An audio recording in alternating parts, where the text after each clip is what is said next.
কাতারের সাবেক মহামান্য আমির Sheikh Hamad bin Khalifa Al Thani এর মৃত্যুতে বাংলাদেশ জাতীয় সংসদ গভীর শোক প্রকাশ করছে। আমি গভীর শোক ও দুঃখের সঙ্গে জানাচ্ছি যে কাতারের সাবেক মহামান্য আমির, আধুনিক কাতারের স্থপতি এবং বর্তমান মহামান্য আমির Sheikh Tamim bin Hamad Al থানির পিতা Sheikh Hamad bin Khalifa Al Thani গত 12 জুলাই 2026 রবিবার ৭৪ বছর বয়সে ইন্তেকাল করেছেন। ইন্না লিল্লাহি ওয়া ইন্না ইলাইহি রাজিউন। মহামান্য Sheikh Hamad bin Khalifa Al Thani ছিলেন সমসাময়িক বিশ্বের অন্যতম প্রজ্ঞাবান ও দূরদর্শী রাষ্ট্রনায়ক। তার নেতৃত্বে কাতার একটি দ্রুত আধুনিক ও সমৃদ্ধ রাষ্ট্রে পরিণত হয়। শিক্ষা, স্বাস্থ্য, জ্বালানি, অবকাঠামো, অর্থনীতি, আন্তর্জাতিক কূটনীতি এবং মানব সম্পদ উন্নয়নে তার যুগান্তকারী অবদান কাতারকে বিশ্বে একটি মর্যাদাপূর্ণ অবস্থানে অধিষ্ঠিত করেছে। এ কারণেই তিনি আধুনিক কাতারের স্থপতি হিসেবে বিশ্বব্যাপী স্বীকৃত। তার দূরদর্শী নেতৃত্বে বাংলাদেশ ও কাতারের মধ্যকার বন্ধুত্বপূর্ণ সম্পর্ক আরও সুদৃঢ় হয়।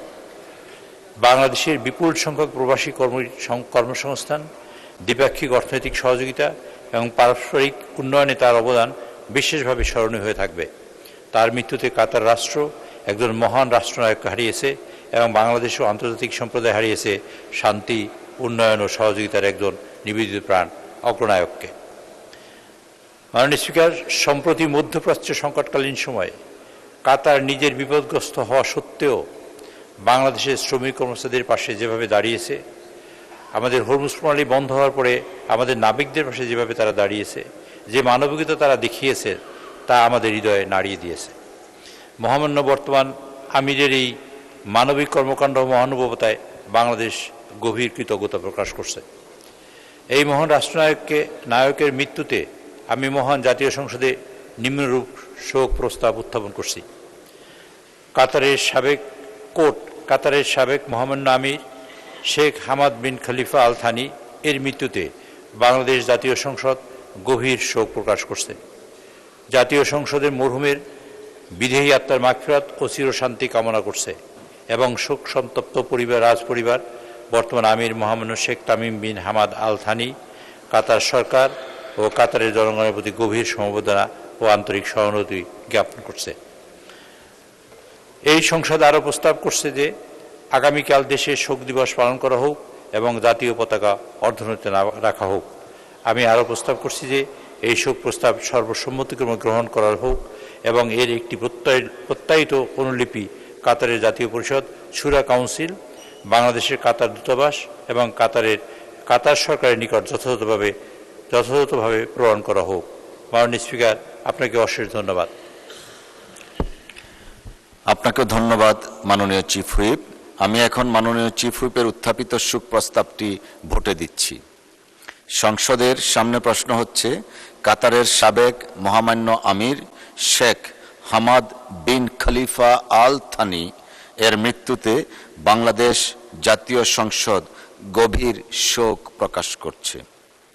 জাতীয় সংসদ মরহুমের বিদেহী আত্মার মাগফিরাত ও চিরশান্তি কামনা করছে এবং শোক সন্তপ্ত রাজপরিবার, বর্তমান আমির মহামান্য Sheikh Tamim bin Hamad Al Thani, Qatar সরকার ও কাতারের জনগণের প্রতি গভীর সমবেদনা ও আন্তরিক সহানুভূতি জ্ঞাপন করা হোক। এই সংসদ আরও প্রস্তাব করছে যে আগামীকাল দেশে শোক দিবস পালন করা হোক এবং জাতীয় পতাকা অর্ধনমিত রাখা হোক।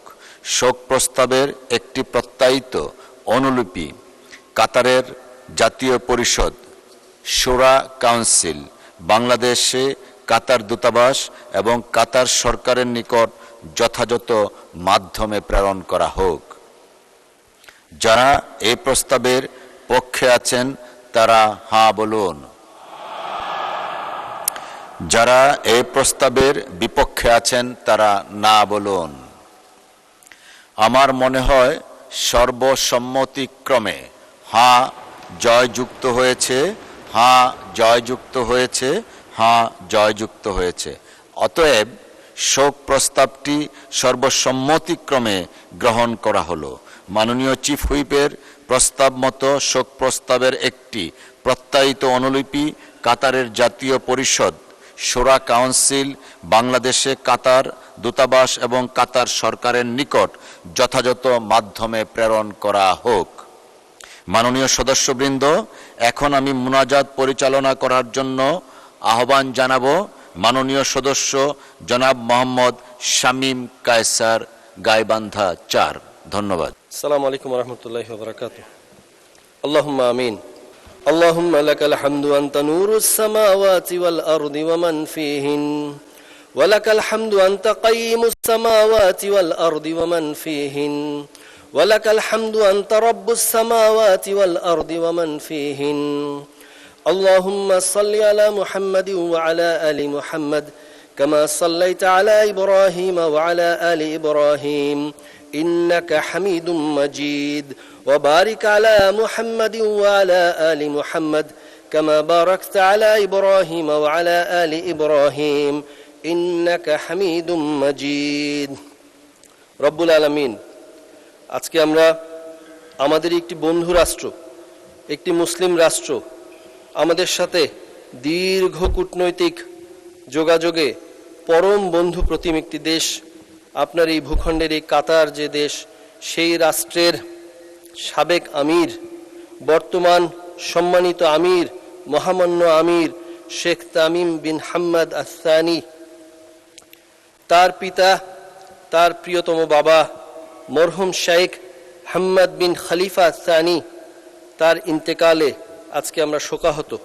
রব্বুল আলামিন তিনি দীর্ঘ সময় তার নিজের রাষ্ট্রের সংকটময় সময়ও, মধ্যপ্রাচ্য সংকটকালীন সময়ও যেভাবে বাংলাদেশকে গুরুত্ব দিয়েছেন, আমাদের এই তেল থেকে শুরু করে অন্যান্য সমস্ত চুক্তি তিনি অক্ষরে অক্ষরে পালন করেছেন এবং আমাদের এই শ্রমবাজারকে তিনি সহযোগিতা করেছেন। এই তার ভালো কাজগুলো আপনার সামনে ওজর হিসাবে পেশ করলাম। আল্লাহ রব্বুল আলামিন দয়া করে তার এই নেক কাজের উসিলায় আপনি দয়া করে তাকে জান্নাতুল ফিরদাউসের সর্বোচ্চ মাকাম দান করুন। রব্বুল আলামিন আপনার রসুলের মাধ্যমে আপনি আমাদেরকে জানালেন সাল্লাল্লাহু আলাইহি ওয়াসাল্লাম, ইদা মাতাল ইনসান, যখন কোনো ব্যক্তি মারা যায়, ইনকাতা আনহু আমালুহু, তার আমলনামা বন্ধ হয়ে যায়, ইল্লা মিন সালাসাতিন, 3টি বাদে, মিন সাদাকাতিন জারিয়াতিন, এই প্রয়াত শেখ হাম্মাদ বিন খলিফা আস-সানি তার বদৌলতে বাংলাদেশে কাতারির ফাউন্ডেশনের মাধ্যমে কাতারের অর্থায়নে বহু মসজিদ মাদ্রাসা হয়েছে। আল্লাহ রাব্বুল আলামিন আপনার সেখানে গান হচ্ছে, আপনার গুণগান হচ্ছে, আপনার কোরআন সেখানে বক্ষে ধারণ করা হচ্ছে। তার এই কাজের উসিলায় তাকে আপনি জান্নাতুল ফিরদাউস দান করুন।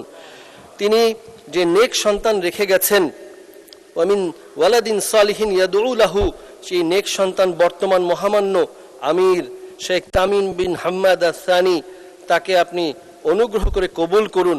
যেভাবে তার বাবা আমাদেরকে বন্ধুপ্রতিম, ভ্রাতৃত্বপ্রতিমভাবে আমাদেরকে আগলে রেখেছেন, তিনিও যেন তার বাবার পদাঙ্ক অনুসরণ করে আপনার রহমত প্রাপ্ত হয়ে আমাদের প্রতি তেমনি সদয় রাখেন এবং এই কূটনৈতিক সম্পর্ক উত্তরোত্তর যেন আরো সুন্দর হতে থাকে।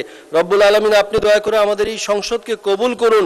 বাংলাদেশ নামক রাষ্ট্রের জন্মের প্রাক্কালে আপনি যেমনিভাবে শহীদ রাষ্ট্রপতি জিয়াউর রহমানকে দৃঢ়তা দিয়েছেন, পরবর্তীতে যেভাবে স্বাধীন বাংলাদেশের চরম সংকটকালীন মুহূর্তে দেশনেত্রী বেগম খালেদা জিয়াকে দৃঢ়তা দিয়েছেন, তেমনিভাবে রব্বুল আলামিন দীর্ঘ 17 বছরের দুঃশাসন পরবর্তী ভঙ্গুর অর্থনৈতিক এই অবস্থায় বাংলাদেশে, বর্তমান বাংলাদেশে তাদের ওই সুযোগ্য সন্তান, যিনি আপনার নবী করিম সাল্লাল্লাহু আলাইহি সাল্লামের ন্যায় পরায়ণতার ভিত্তিতে প্রতিজ্ঞা নিয়েছেন এই দেশকে এগিয়ে নিয়ে যাবেন, যিনি এই সংসদকে কার্যকরী করার জন্য দিন রাত পরিশ্রম করছেন, দয়া করে আপনি এই সরকার এবং বিরোধী দলকে গঠনমূলকভাবে তাকে পরামর্শ দিয়ে আপনার রহমতের মাধ্যমে সংসদকে কবুল করুন, তাকেও সেই দৃঢ়তা দান করুন। ওয়াসাল্লিল্লাহুম্মা ওয়াসাল্লিম আলা নবিয়িনা মুহাম্মদ ওয়া আলা আলিহি ওয়া সাহবিহি আজমাইন, আমিন বিরহমাতিকা ইয়া আরহামার রাহিমিন।